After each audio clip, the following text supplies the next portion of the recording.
This week on What About It, we talk Chris Evans, James Gunn, Venom. Is it any good? You'll need to listen to find out, unless you've already seen it, in which case you already know. But you should listen anyway. We talk about Venom.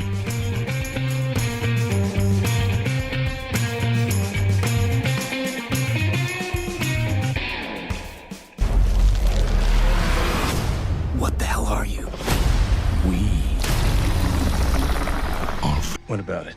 Hello, you're listening to What About It, the podcast where we look at video games, movies, TV shows, comic books, and ask, what about it? I'm Gav. I'm Austin. I'm Rob. And today we're going to be talking about the Venom movie.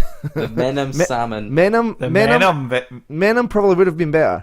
I would have... Yeah. Well.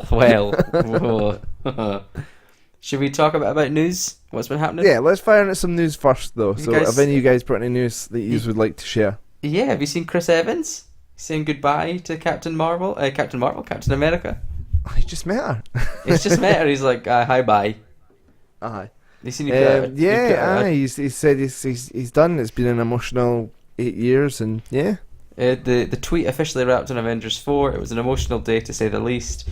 Playing this role over the last 8 years. 8 years? Wow. Has been an honour. To everyone in front of the camera, behind the camera, and in the audience, thank you for the memories. Eternally grateful. So that's it. Seems like he's done. If you ask me, he's done for now. I think he'll come back. Yeah. I think he's taking a break from acting in general, and he's going to wait to do directing and stuff, and then he'll come back a few years down the line. Cap will come out of retirement or something, with grey beard and white hair, and aye. Like an old shield. Yeah. And then he'll be like, you kids these days, you don't know nothing. And then he'll like kick someone in the head. And then they'll tweet about it. You can't do that. It's 2021. He's like, I don't care. I'm old school. Because by that point he'll be like literally 200 years old or something like that.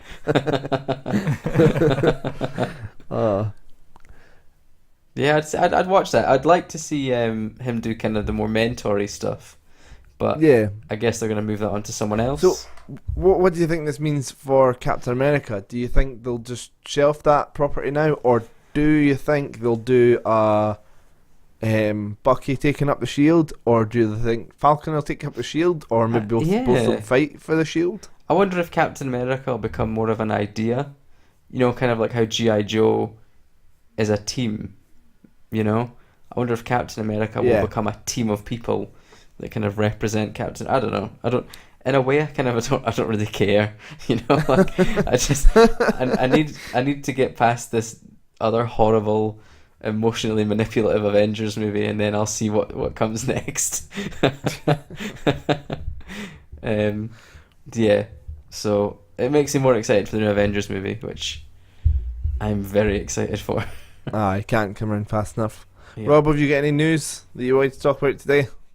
Nothing major to share, if I'm honest. Fair enough. That's fine.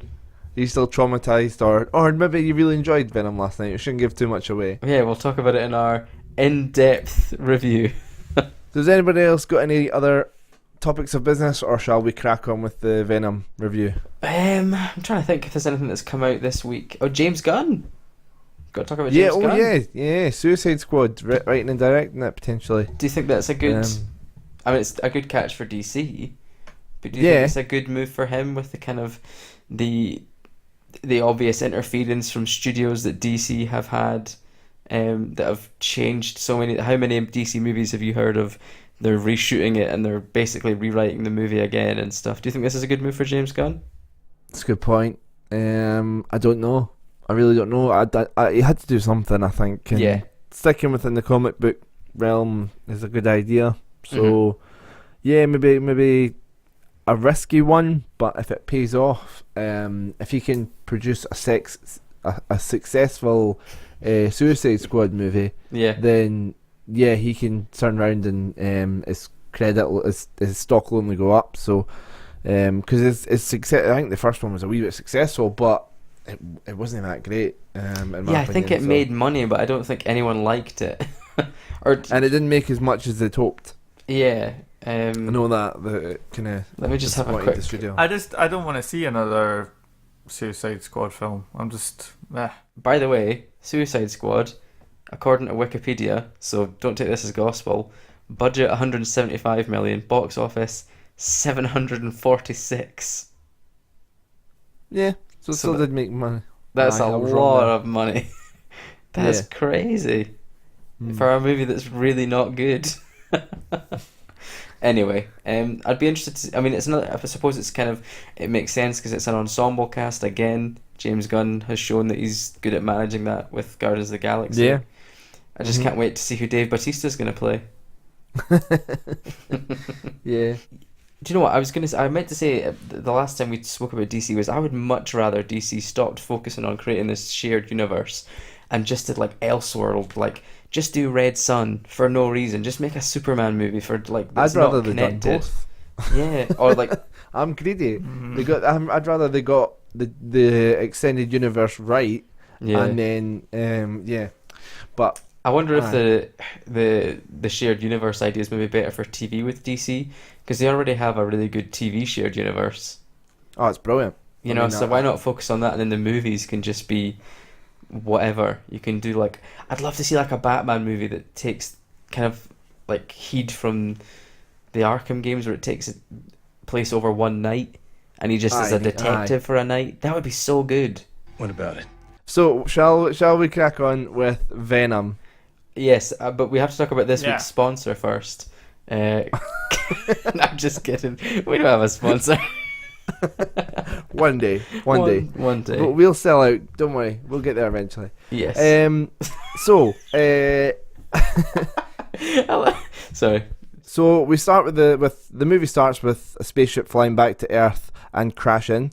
We've got Life CEO Elon Musk. Carlton Drake. Pulling the shots, trying to recover his samples. One escapes and starts taking over folk. Ambulances flip, etc. And then we're introduced to Eddie Brock, a successful TV reporter who can't report very well. He's engaged, happy, and has a cat. Life's quite good for him. Yes. And speaking of life, our boy Eddie has got, for no apparent reason, a real dislike and doesn't trust Carlton Drake. It's not explained, he just doesn't like him. Yeah. So when his wife gets an email at 3 a.m, he decides to read it and put his relationship and his job on the line and then loses both. Yeah, and doesn't really seem to care. Yeah. And then jump 6 months later. When does that work in a film? 6 months later. So what did you guys think of the way the film started? A film where they cut out so heavily tons and tons of it, they have to go into a screen wipe and say 6 months later. Yeah. The same way they did with Fantastic Four. And how did that work out for the Fantastic Four? People love that movie. People really like that movie. Honestly, I think it's the biggest thing. The failing of that film is that there's been some intervention done somewhere, and that film that was recorded and filmed and directed has been cut down into what's in this feature thing right now. And I really hope the director's cut actually fleshed this out a lot more. Yeah. It's a big failing. I mean, this is going to spoil my opinion of the film, but I honestly hope this film isn't even released on DVD. I hope this is one of the few times that they actually mean only in cinemas. That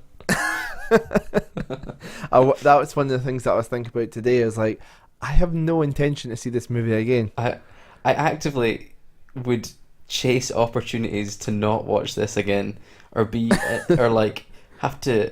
Honestly, I don't even want to talk about this movie. Well, you're the one that agreed to do the podcast, so I know. Right. Let's try and start. I know this is going to be really difficult for you, Austin, but let's try and start. What did the movie do well? So I said this last night. I thought that. So we saw it yesterday, so we were quite fresh from seeing it. I thought the character design of Venom was pretty good. Yeah. I like that. I like the physicality that he has. That he is really powerful, and he's not of this planet or whatever. I didn't actually mind Riot, because he didn't just look like Venom, but kind of grey. He did have his own kind of physicality and stuff, so that was pretty cool. I liked the way that they did out of body talking between Eddie Brock and Venom, that he was like a floating head. I didn't know how that was going to be, or if it's going to be really cringy. I thought it was actually okay. It was nice to have something for him to talk to as opposed to just not talking to anything. Yeah. That really is probably where it goes for what I thought this movie did well. Robert, what about you? What did you think the film done well? Yeah, I kind of agree with Austin in terms of the way that they presented Venom, and I think it could have gone a lot worse in terms of a lot of ways that I've seen Venom portrayed to the screen before. They definitely put a spin on it, gave a bit of humour, and tried to get a bit more. I could then see why you can have Venom as a protagonist in a film rather than a villain or a secondary character to a film and things. So they definitely tried to play on that this is trying to be a standalone character and could have other films and things. I felt that let's me go into some negatives, but that it wasn't the right script or story, and I don't necessarily think there was the right actors involved with this. But you think this character could work given a better team, really? Yeah, I do not think they've done the bad job in terms of how do we translate Venom in the comic into something that can be on screen. They've done that right in certain aspects. I think it's the whole Eddie Brock part and the human interaction with people is like what you get in any film. It was completely missing. Whoever wrote the screenplay of this have never had a normal conversation with someone unless they had to go and regurgitate some plot point that you only know about 30 seconds, because 30 seconds later that's going to change because they got engaged, they were engaged, but now they're not engaged now, and now that she's got her cat didn't like him at all, and I'm like, I learned all this stuff about their past that I didn't have a clue why, and they didn't add anything was to friendly it with all the homeless people, and and, like, you know, he's getting married. Surely, like, the two of them have got family that would be involved in planning a wedding and stuff, and want to be at the wedding, or do they not have a family? It was very, you know, it just all happened unexplained, and surely after a breakup you'd have friends and family to lean on, and he becomes. I mean, I don't know. I wouldn't want to be friends with Eddie Brock. He's no, he doesn't have any human skills, and I think that's maybe one of the reasons that him and Venom's relationship makes sense, because it's like, well, he's not going to get on with any people apart from a local shop owner and a homeless woman. So other than that, he's not got anybody else he has any interactions with. Yeah. And as Venom says, they're both losers. So yeah, pretty much. I mean, it's so mad. They kept introducing a plot point, and then 2 minutes later resolving it. Yeah. It wasn't like anything to like digest or think about. It was like, oh, I know a homeless person. Okay, homeless people are getting tested on with this new symbiote thing. Oh, I found the homeless person in the getting tested on, and therefore I've got to break into the glass and get hit by the Venom shit. And now she's dead. Like, and now she's dead. So done. Nuts. All done about 5 minutes tops. Yeah. There was too many bits that were too obvious that they were leading somewhere, like his friendship with the homeless person. When he walked into the restaurant, it panned onto the lobster tank. Yep. And he'd Well, already don't get me wrong, already mentioned like live he food, and it's like, well, he's definitely going in there and getting, you know, the live fish. And then there was another one as well, I can't remember, but it was very obvious. It's like, well, this is going to happen, and it did. You need setup, but there's the whole thing about you build setup through as subtlety, little pieces, though. especially in Act 1, and you build on it. You do not just go and, like, this whole tension release thing, you do not just go and say, oh, I've got a deep dark secret, you'll never hear it from me, and then 2 seconds later, oh, by the way, here's my deep dark secret. It's like, it's doing foreshadowing right, you know, like hinting to what's going to happen, but doing it in subtle ways that it isn't kind of like they're ramming it down your throat, like, and she's going to get infected by the Venom thing. And you're like, yeah, I could have worked that out for myself if you give me a fucking chance, you know? Did you hear about the lobster thing? Apparently that was improvised. Tom Hardy just jumped in the lobster tank and it kind of just makes me question this movie even more, in that I don't think this director, and I'm talking way out of turn because he's did Zombieland and that was good, But you watch this and I'm like, I just don't think he had any control or any idea on what this movie was supposed to be, because there's 3 different movies going on here, maybe more. Tom Hardy's in a completely different movie. Riz Ahmed, who's playing Carlton Drake's in a different movie, and then Michelle Williams and her boyfriend are in a rom-com all of their own, and I'm kind of like, I just don't understand how this movie can be so inconsistent in its performances by good actors. This should have been an easy movie because you have an incredible amount of talent here, and it's an absolute mess in terms of performance. I mean, it was always going to be a challenging task to do a Venom origin without Spider-Man. That in itself, it's like, because it's like the symbiote learns off of Spider-Man's abilities, and then when he moves on to Eddie Brock, he maintains those abilities. And that's where the web slinging and that comes from, which they steered away from. And to be fair, they did pretty well with that. Yeah, but still, the got it's hard because Eddie Brock is in the comics a horrible person. He's not really that likable.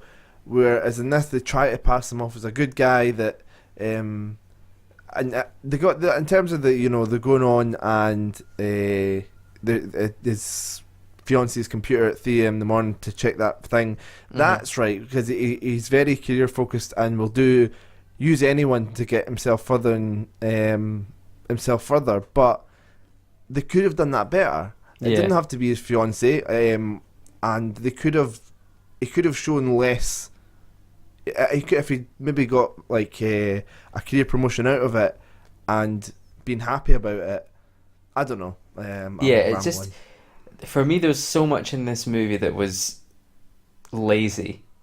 It was just, they would put a plot line in and then they would just kind of shrug their shoulders and go, when you ask kind of, oh, well, why is he like this? They would just kind of go, just because, just go with it. And it's like, fair enough, maybe before the Marvel Cinematic, or the Marvel, whatever it's called, the Marvel monster came along, you would kind of accept that. But because now we've been lucky to see so many movies that have really kind of tighter plot lines and consistent writing and direction, that when you see something like this, it makes me kind of go I just don't think this is acceptable anymore.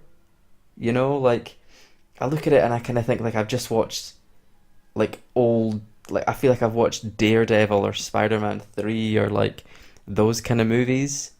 I just kind of look at it and I'm like, wow, this is lazy. So there's been 20, I believe Ant-Man and the Wasp was the 20th Marvel MCU film. Wow. So you don't want to kind of copy them, but you've got a lot to learn from. You look at what Wonder Woman did. It looked at what... Yeah. I mean, for me, I don't think anyone would admit to it, but it looked what the kind of Captain America model had done and went, okay, well, how do we apply that type of movie to Wonder Woman? And I mean, I think Wonder Woman's a fantastic movie. What about it? So I mean, we could talk about this film for a long time. So let's sum up the film we've seen. What would you rate it out of 17 WAIs? Robert, you go first. So I'm really intrigued to find and see this director's cut. It might change my opinion. You'll never get it. I will. I'm hoping that it has been on the cutting room floor and a bunch of stuff that has been filmed that will make all this sense in terms of plot and story and that kind of stuff. Will come and share its light. Then this would be a great film. But because of that Act 1, I need to lower its score. I think the rest of it felt like it was about 3 films at once. It was a horror film, or if it was an action film, or it was a comedy film. For a 15, it just seemed to be too many different things with too many different audiences at once. I didn't know what kind of voice it was for that muddling and that, I would probably need to say I would give it about a 10 out of 17 WEIs, and that's quite generous. Yeah, I think. I agree with you. What would you say, Gav? Austin? Oh, okay. So yeah, a lot of the reasons Robert said, I think there's too many genres going on here that are obviously not mixing. I think for the laziness as well, like I mentioned this last night, that there's points in the film that just totally contradict itself. Like at one point, Venom says to Eddie Brock, "I know everything about you. I'm in your head," and then his girlfriend calls and he goes, "Who's that?" So it's like that is just one of the many inconsistencies in this movie. The action scenes are way too long. You know, like because I was really enjoying the motorcycle action scene, and then 10 minutes later, you're like, it's still going on. I'm done now. Yeah, like I don't want to watch him flipping cars for 10 minutes. Like after the first two, it's like I get it. Like do something different. Did you see the biggest plot hole that even the directors admitted, going, "Oh yeah, we didn't really think about that." No. Was at the start, obviously. What's the other Venom? Oh, called? Riot. So Riot is taken over a woman in Malaysia Mm-hmm. and travels all the way over to America, and it's 6 months later. So Rancett's been in that body for 6 months with that woman. Oh, she'd be dead. Why would he try and find a different host and all that kind of stuff? Because he's already found a perfect match. Yeah. That is insane. That's a big plot hole in what Yeah. it's trying to like communicate and say that it has to be the right host and they jump to body to body. Yeah, like why didn't he just kill Riz Ahmed? Why did he try and merge with him? Oh man, like that kind of thing. It's just like, but yeah, what?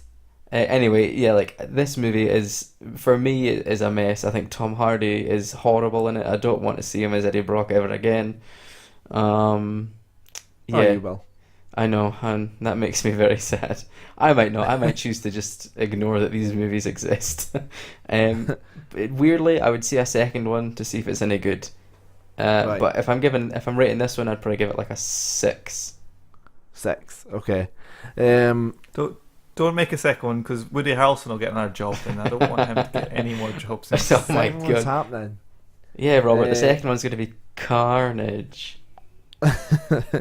I'd probably give it an 8 out of 17. Yep.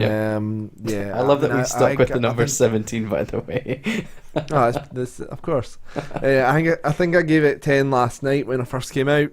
But I know that I'm not. I have to go away and reflect on films because I come away from films going, "Oh, that was quite good." Because Amazing Spider-Man 2, I was like, I think because the ending was quite good, I thought, "Oh, wasn't that bad and stuff?" And I came away and I was like, "Wait a minute, that was like 15 minutes of like the most soppiest rom-com shite ever." And then they did a really weird hobgoblin. Yeah, and I was like, I didn't enjoy that. What was I thinking? Yeah, so I need time to go away and reflect on film. So yeah, I've thought about Venom the Day, and I think because the fact that I don't want to watch it again. Yeah, I've lowered my score to 8 out of 17. I mean, and the thing that kind of got me was because like they showed that they could do. Obviously, they dragged it on too long, but the motorbike scene showed they could do the action sequences well. When he was fighting with all the SWAT team, that was done really well and was quite exciting, and showed off Venom's abilities really good. And then when he fights Riot at the end, it's dark. Yeah. It's on a space thing. They're just running. it's like they just threw 2 octopuses together and CG'd it to look like and Venom and Riot. it's like, honestly, I could get like Play-Doh. Well, no, I need to do Robert to do all the technical stuff, but I could just get like 2 different colours of Play-Doh and just start like mashing them together, and then get Robert to Photoshop out my hands, and I'd end up with the same That's thing. the same fight. I would rather. Thing is, I would rather watch that, but I don't want your hands CG'd out. I want them to be in it. Because that would make it more entertaining. The sound effects. I don't know how to do it. Oh, God. Yeah, like you could do the Venom voice, you could do the Riot voice, you could be like, "Oh, I'm gonna fight you now. I'm gonna kill you. Actually, no, I'm not. Why? I don't know. Because I'm Venom. Don't do that." It's basically Batman voice. Yeah, pretty much. Yeah. I would love it if Tom Hardy did his Bane voice. That would be more fun. I know that would have been brilliant if it was like he was doing this rubbish New Yorker accent, which he's so bad at, and then it goes to Venom, and it's like, oh, I can't do the voice, but like, like Bane. Oh, I think we should eat the pancreas. That would be amazing. That would be so. The Batman. Yeah, I would watch that movie. We don't have an idiot of the week, so I think Austin should do a Bane impression as well, and then we'll put up a poll, and we really won't put up a poll for who was the worst at the Bane impression. Yes, of course. So I know you are unhappy with Woody Harrelson playing Carnage, but that's happening, and we're getting a sequel, which I know Austin's not that happy about. We're getting a sequel, but we're getting Woody Harrelson as Carnage. What was it you said last night? You've literally already named the Venom sequel already. Oh, it'll be Venom versus Carnage. We need to put a bet on that now, like a what about it bet or something, or like we need to refer back to this podcast when that inevitably comes out, and write to Sony and be like, we knew it, you fuckers, we knew it. There's also a Morbius movie in the works. Mm-hmm. There's also rumours of a Kraven the Hunter movie. There's also talks of a Black Cat film. Uh-huh. They were going to do Silver and Black or something? Like Silver What's that? Sable. Were they going to do a Silver Sable and Black Cat movie? Well, apparently they were initially going to do them separately, but together. But now they're looking at doing them separately. So where does they're ploughing on ahead with all these plans. How do they make things right? How do they learn from their lessons or learn from their mistakes from this film? I have no idea. Like, stop making them. With this one, it's a strange one though, because it's just, I think that you look at and it seems, I hate sounding like a fanboy for the Marvel movies, but they're good. I think you have to look at how they've done it and put time and effort into making these work. Like, have teams that are there and like producers who care about the characters, obviously, and want to make good movies. I just don't feel like Venom or the Amazing Spider-Man, or even like Spider-Man with the Tobey Maguire ones. You know, I mean, I just don't feel like at any point they wanted to make good movies that were like comic book movies. They just wanted to like make money, you know? Yeah. Like, you look at the Fantastic Four as well. Like, they were horrible movies. I actually don't mind the Silver Surfer one for whatever reason, but like, it's not good. They turned Galactus into a cloud. How can you enjoy those films? I was hoping that that was just like Galactus had passed wind or something like that, and that wasn't actually him. But you know, like, you look at them and you're like, this is, and then you look at the Marvel movies, and you think there's so much attention to detail, and the characters and the way that they link them together and the development. This Venom movie for me had no character arc anywhere. Yeah. Everyone was exactly the same at the end as they were at the beginning. Like, there was no change. And it's just lazy. I think they need to in a roundabout way to answer your question, I think they need to spend less money on these movies and kind of more attention to detail. And in that plot and storytelling and actually tell a good story as opposed to trying to make a good action movie. Yeah. And I mean, Robert, what's your thoughts? How can they learn? Can I just say quickly before I do not? Yeah, sure. I do not ever want to see a Craven movie. That's it. That is like my idea of hell. Robert, how do they learn from their mistakes for the next one? I think they just need to stick to something simple. I understand where they're referring to, and the MCU's been a big successful piece, so therefore the story points and the rhythm and all that kind of stuff they're trying to translate and adopt. I would argue that the MCU's now falling foul that they are doing the same thing over and over, so that it's losing its magic a little. So why not do something different, and why don't you stick with that? That would be my advice. Not try and do a million things at once or copy what has been done before. And I think that's the only way I could see them doing something that'd be breakaway successful. But in next steps, I couldn't say which bit from which comic book's going whenever. I know the only thing I care about is Marvel, is X-Men. So if that's done right, I'll be happy. Yeah, that's the crazy thing. I don't actually like Marvel comic books, but their movies are so much better than anyone else's. I wouldn't say I don't like Marvel comics, but there's a lot of good ones. But I do prefer the DC comics. Like, I don't like them as much as what I mean. Sorry. Yeah, no, there's more. You have to. I know that sounds crazy. We're talking about comic books, but you have to dispense your belief more with Marvel, I believe. Yeah. Whereas with DC, they try and ground them. Yeah. At times, the comics, and there's a lot of them, and it's like, yeah, this guy can run as fast as he can, but everyone else is pretty normal, or this guy is an alien and the rest of us are normal, or this guy's rich and has got some issues because his folks passed away, but everyone else is kind of normal. Whereas Marvel kind of gets legs and runs, but that's another discussion for another topic. I'm rambling about comic books and could do that for ages. What would you do to fix Venom, Gav? Or like a sequel? To fix the sequel, I think, you've got to take a step back and go, right, let's concentrate on making a good film from start to finish. Let's decide what kind of film it is, and let's get a good script, and a script we believe in, and stick to it, and not slice and dice it at the end because we start to have doubts, which is clearly what's happened here. Oh, yeah. I think that they need to... they're jumping ahead. I think they're jumping the gun with all these plans for all these Sonyverse movies. You look at somebody who done that, and that was the DC Extended Universe. They came out and they were like, we're doing a Flash film, we're doing a Cyborg film, we're doing a Green Lantern Corps films, we're doing a Batman movie, we're doing Superman 2, we're doing Wonder Woman. Yeah. And it's like, Aquaman and Wonder Woman are the and then they said they're doing Justice League Part 1 and Part 2. Yeah, and they've done 3 of those, like 8-9 movies I've just said. Yeah. And the rest of them are they're either cancelled or they're on their 4th director, like the Flash movie, or they're just a mess. Yeah.